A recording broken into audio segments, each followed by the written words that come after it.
Pensar melhor nos faz melhor. Então vamos pensar hoje sobre a teoria de Carol Gilligan e o desenvolvimento moral da mulher. Segundo Kohlberg, o desenvolvimento moral das mulheres era inferior ao dos homens. No entanto, Carol Gilligan afirma que, na realidade, o senso de justiça e a moral feminina são diferentes e segue outra escala de prioridades. A teoria de Carol Gilligan propõe uma perspectiva diferente dos estudos realizados por Lawrence Kohlberg sobre o desenvolvimento moral do ser humano.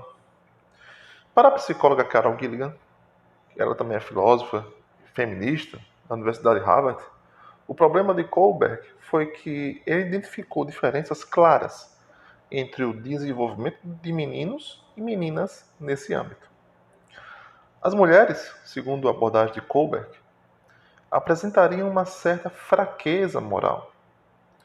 Não só eram mais lentas na consolidação dos diferentes níveis de competência moral, mas também não alcançavam o estágio mais elevado, o da ética da justiça. Deve-se notar que Carol Gilligan estava muito familiarizada com o trabalho de Kohlberg, porque ela foi sua assistente de pesquisa entre 1964 e 67. Assim, algo que ela afirmava com frequência em seus trabalhos e publicações é que o seu mentor usava dilemas morais hipotéticos, que costumavam ser claramente enviesados para o sexo masculino. Além disso, grande parte da amostra das suas pesquisas eram crianças. Isso fez com que, anos depois, Gilligan publicasse seu conhecido trabalho In a Different Voice. As mulheres, ao contrário dos homens, não se concentram apenas no respeito pelos direitos morais ou na ética da justiça. Segundo Gilligan, eles se moveriam no contexto, nas relações e em uma percepção global que transcende o normativo. Para entender o significado da teoria de Carol Gilligan, devemos entender o contexto. Era a década de 70 a 80, os movimentos feministas buscavam se firmar na sociedade e, principalmente, reformular teorias que evidenciassem preconceitos de gênero.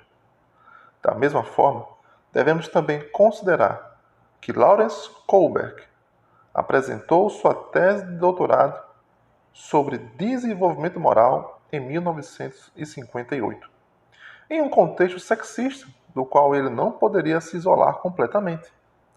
Sua teoria consistia em 3 níveis: o pré-convencional, o convencional e o pós-convencional. Em cada um deles havia, por sua vez, 2 etapas. Algo que Kohlberg mostrou é que nem todas as pessoas alcançam os níveis mais elevados de desenvolvimento moral. Além disso, ele apontou que as meninas pontuaram mais alto ao buscar a aprovação de outras pessoas. Enquanto isso, os meninos alcançaram níveis mais elevados de consciência moral e estavam mais preocupados com as leis da sociedade. A teoria de Carol Gilligan viria à luz anos depois, logo se tornando um clássico da literatura feminista. A revista Time chegou a reconhecê-la como uma das 25 pessoas mais influentes, embora a sua abordagem não seja isenta de críticas. Em 1977, Gilligan publicou um artigo no qual reformulou a teoria do desenvolvimento moral de Kohlberg, para adicionar uma perspectiva de gênero centrada na figura da mulher. A teoria dela adquiriu importância após a publicação de seu famoso artigo In a Different Voice, em 77. Em seu trabalho, Kohlberg deixou de lado as preocupações e experiências das mulheres. Além disso, a amostra com a qual ele fez sua pesquisa era claramente tendenciosa. A maioria eram crianças ou jovens brancos, de classe média ou alta. Gilligan propôs um modelo alternativo para revelar o self da mulher nesse processo de desenvolvimento moral. Na moralidade pré-convencional, nesse primeiro nível, não há muitas diferenças em relação às definições de Kohlberg. O julgamento moral da menina se concentraria inteiramente em si mesma e na necessidade de sobreviver. Você sempre priorizará as suas próprias necessidades. Porém, mais tarde, chega uma outra etapa desse período, quando a jovem passa a valorizar seus laços com os outros. Ela entende que focar em si mesma é um ato egoísta.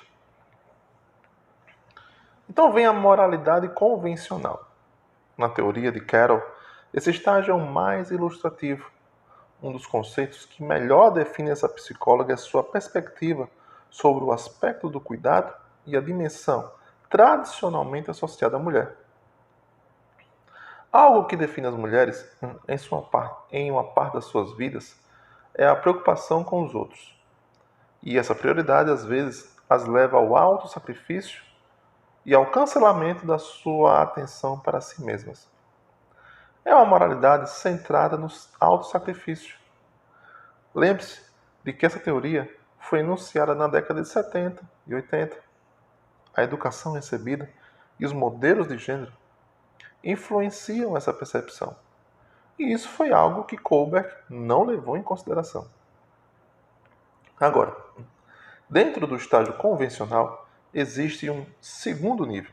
É onde as mulheres começam a se conscientizar de que devem alcançar um equilíbrio melhor entre as suas necessidades e as dos outros. Então vem então a etapa da moralidade pós-convencional. Nessa etapa, Gilligan estabelece que a mulher chega a um julgamento moral ditado pelo princípio da não violência, nem sobre si, nem sobre os outros. As necessidades de si são tão importantes quanto as necessidades dos outros. A igualdade é a chave. Nessa fase, o senso de identidade da mulher atinge seu nível mais alto quando ela entende que não deve ser explorada. Isso implica ter que encontrar um espaço na sociedade e nas suas relações. Só assim é possível alcançar um equilíbrio adequado, aquele no qual elas possam se desenvolver e atingir todo o seu potencial, sem estar exclusivamente subordinadas à promoção do bem-estar alheio. De acordo com Gilligan, o senso de identidade de uma mulher sempre luta com duas tendências: a necessidade de conexão e atenção aos outros e a sua própria independência. Uma das críticas mais comuns à teoria de Carroll tem muito a ver com seu foco na ideia de que as mulheres precisam de atenção e cuidados. De certa forma, essa visão, mais uma vez, perpetua o papel de cuidador associado ao gênero feminino. A ideia de que os homens não se importam tanto quanto as mulheres com conexões e relacionamentos também é criticada. Por outro lado, há um outro aspecto que permanece em evidência e que talvez a faça cair no mesmo erro de Kohlberg. Gilligan presume que meninos e meninas exibem diferentes desenvolvimentos morais e éticos. Mais uma vez, as diferenças associadas ao sexo são perpetuadas.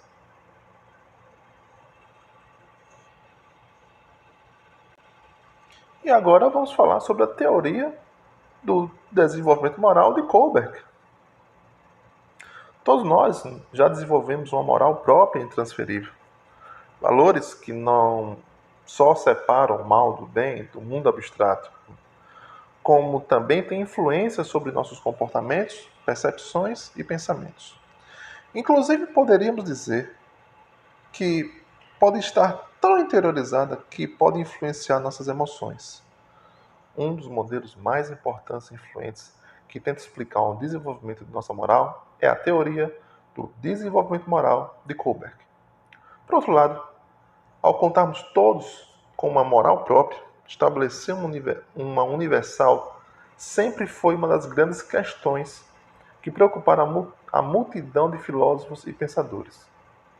E podemos observar desde as perspectivas kantianas da moral, baseadas no princípio grupal, até perspectivas utilitaristas, inspiradas no bem individual. O psicólogo Lawrence Kohlberg queria se afastar do conteúdo moral e estudar como ela se desenvolvia nas pessoas. Para ele não importava o que era bem ou mal, importava como alcançaríamos essa ideia de bem ou mal.